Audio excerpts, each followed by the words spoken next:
Hey, what's up, everybody? True Boxing here. Thank you for coming back to Get Hit with the Truth. So today we're doing the What's Next on Jai Opetaia, the now once again undefeated IBF Cruiserweight World Champion, following his hard-fought 12-round unanimous decision victory over Mairis Breidis as he captured the vacant IBF title on the Ring of Fire Fury Usyk undercard as they acted as the co-feature. Before we get into that, if you could smash the like button, leave a comment, or subscribe to the channel, I really do appreciate any and all support that I can get as I continue to build my channel here. So, and guys, we got the Fantasy Heavyweight Tournament coming up. I start that later this week. Make sure you're paying attention to that. Gonna be good.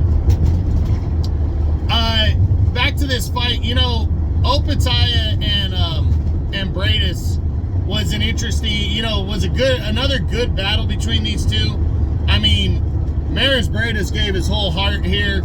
39 years old, hasn't fought since the first loss to Opetaia 2 years ago, and really gave it his all. He was getting worked and outboxed completely, but came alive in the later rounds, landing big shots, and really put Opetaia on notice and had him kind of struggling there, and Opetaia had to really hold on in this one and showed a lot of grit and heart himself, but Mairis Breidis swept those last 3 rounds and looked to be on par.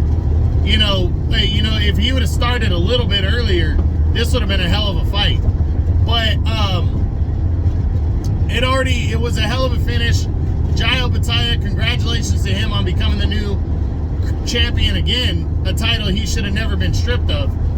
And now the big question is, what's next for Jai Opetaia following this victory? So he's obviously in optional mode because this was a vacant title fight. The next available guy at number 5, if the IBF were to try to put that on him, would be some nobody. I don't think they're going to do that because of the whole situation. I mean, there wasn't even a mandatory challenger. Him and Breidis were just the top 2 contenders. Breidis was number 3 and Opetaia was number 4, and they had them fight for the vacant title. So to hand the number 5 guy an immediate title shot, I mean, with the IBF and the way they do their shit, I wouldn't be surprised, I guess, but I just don't think they're going to go that route, but we'll see.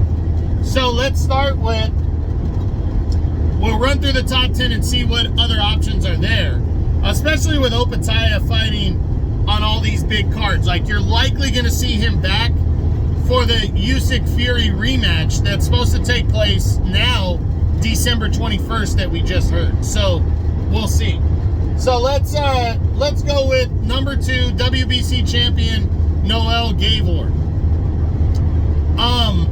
Gavor, this fight definitely could take place, but I don't think it will. Gavor is kind of in mandatory mode.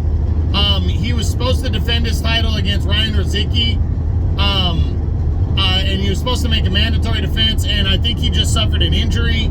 He's not a big name, and I think Opetaia can get somebody bigger.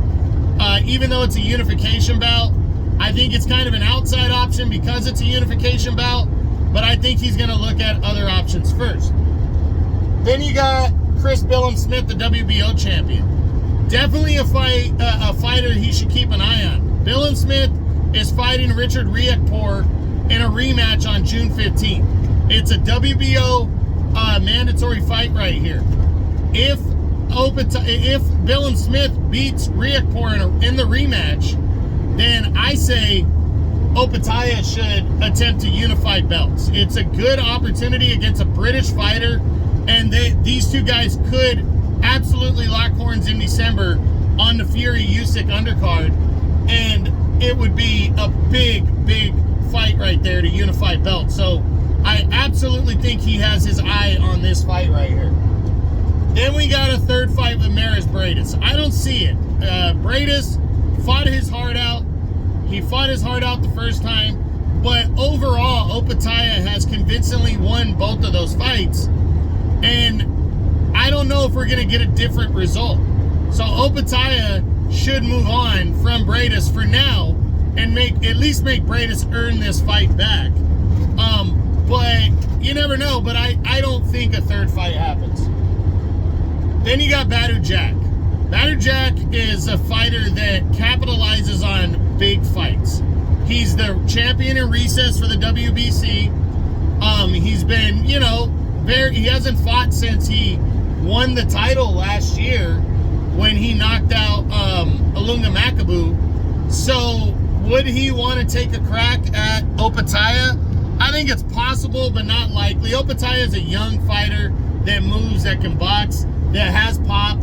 I think that's a bad matchup for Jack, and I don't think he goes for it. Then there's Richard Riakporhe. Definitely an option. Definitely could happen. Riakporhe is a fighter that's undefeated. If he defeats Billum Smith in their rematch and becomes a WBO champion, I think he has a very good chance of landing a unification bout with Opetaia on December 21st in Riyadh, Saudi Arabia, on the Fury Usyk rematch card. Then there's Lawrence Okolie. Okolie is taking his crack at the heavyweight, at the Bridgerweight title, at 200 pounds. I mean, yeah, at 224 or something. He's taking a crack at that. I think he wants to make officially, you know, make his move to heavyweight, so I don't see this one. Junior Dorticos is in line to fight for the WBA title. He's the mandatory if he wants it. I think there's a chance he fights Gilberto Ramirez next for that title. So I don't see him being the next option for Opetaia. Even though I'd love to see that fight, and if Ramirez decides to go into another direction, if the WBA allows that, I definitely think it's possible that Dorticos could say, hey, I'll fight Opetaia, and Opetaia might go for that because he's already beat the guy that beat Dorticos in the World Boxing Super Series Finals. But Dorticos is a guy with a lot of pop and a heavyweight punch and a former two-time Cruiserweight Champ. So maybe that could be an option in December. And then there's Gilberto Ramirez himself, the newly crowned WBA champion. Ramirez and Opetaia is a great matchup, and I think it's a matchup that might be considered for December 21st in Riyadh on the Ring of Fire undercard. Now, the WBA would have to approve that. I think they might. But they also might order Ramirez to fight Junior Dorticos next because he's been waiting around as the number 1 contender for quite some time. And they already granted the exception for Ramirez to challenge for the title against Gulamirian in his last bout. So we'll see. Then there's veteran Mateusz Masternak. I don't see Masternak getting a crack at Opetaia. You know, especially since Masternak pulled out of their fight last year and ended up fighting Billum Smith instead. I think he's not a big name. He's a veteran. Opetaia be a heavy favorite, and I don't think Opetaia would forget that, what happened last year. I don't see Ryan Rozicki being an option. Mikhail Cieslak is somewhat, is like number 6 in the IBF, number 7. He could be in line against Opetaia. Like, I could see him getting the crack because he's been there a couple times. But I think Opetaia wants somebody bigger. Tabiso Mashunu, another guy that could get the shot because he's been there, and he would be, you know, he got kind of, you know, a lot of people feel he got robbed against Makabu. So maybe, but I doubt it. Mike Perez, I don't see. Yamil Peralta, I don't see. Firat Arslan, I don't see it. Alexei Igorgov, I don't see that one. Marcus Brown would be an interesting matchup, but for now, I don't see that. Joe Smith Jr. kind of got his crack against Gilberto Ramirez last year.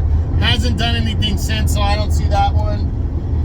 And that's kind of all the options. I personally myself, and I think the winner of Billum Smith and Riakporhe have a huge chance of landing the fight in December with Opetaia for the cruiserweight, or for the unification bout for cruiserweight.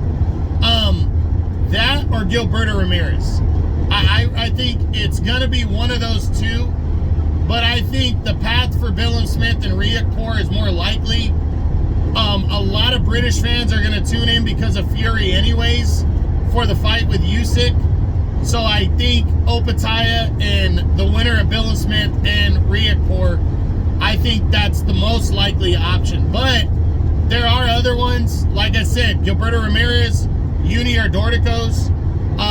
I could see those fights taking place. So Opetaia, though, has really given himself a huge opportunity to land a big fight because he fights on these big cards. Signing that contract was big for him. And obviously he's in Turki Al-Ashik's pocket as a favorite fighter because he is the co-feature.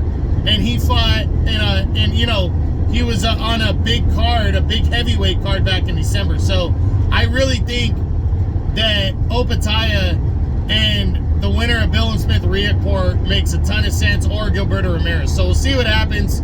But that's it. That's what I got. That's my what's next on undefeated and now two-time IBF Cruiserweight Champion of the world, Jai Opetaia, following his second victory over Mairis Breidis to claim the vacant IBF Cruiserweight Championship of the world.